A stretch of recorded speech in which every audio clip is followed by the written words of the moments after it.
Nwaoye representing Anambra North. Mr. President, the issue at stake is an appeal I'm making that we should not allow our personal biases, our personal sentiments, and our party affiliations to influence what we're doing here. So far I'm concerned, during the June 12 presidential election, I was a presiding officer. And yes, I just came out from secondary school. I was the presiding officer in that election. That election has been adjudged up to today the freest and fairest election in the history of Nigeria. Mr. President, any Nigerian that googles internet, which election is the freest and fairest election in Nigeria, is the June 12 presidential election.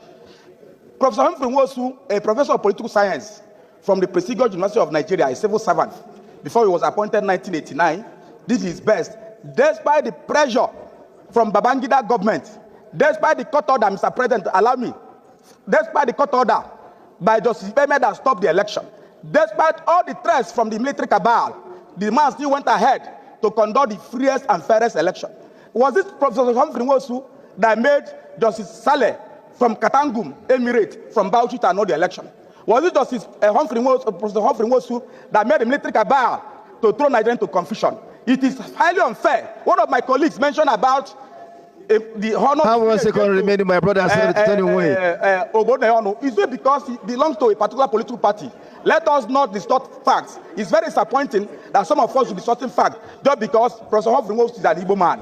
Thank you very much. Allow this motion to thank you, sir. I rest my case. Mr. President, distinguished colleagues, I think we are using too much emotions and not much of the facts of the case. I call myself a victim of June 12th, precisely because I contested for the Secretary Generalship of the SDP in 1993, and we lost the election to Sule Lamido, who was the former governor of Jigawa State. After that, we had a lot of trouble selecting the vice presidential candidate.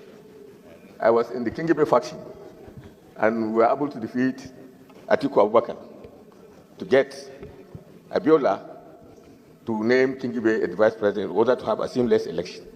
We went through that process, and we knew we won the election.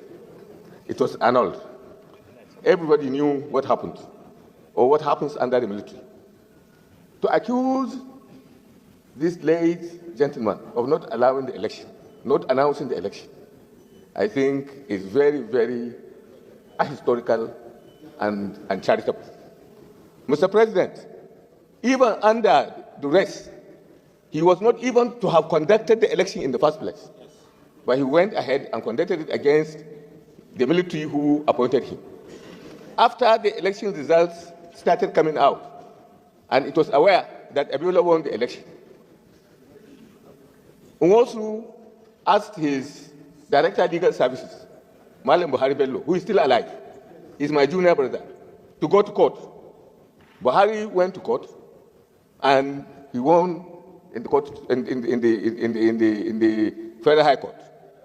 The appeal, he went to the Court of Appeal. Like my statesman from Anambra, Senator Ume, said, they were afraid that the Court of Appeal is going to give INEC a favorable response. The military came and annulled that election and disbanded INEC. And at that time, my junior brother Buhari Bello lost his job also, together with Nwosu. Now, how come, with this historical narrative, some of us are alive, we are participants in that process. There are some people here who are talking who have never been part of the process. And then you are coming out painting certain historical narratives which are wrong.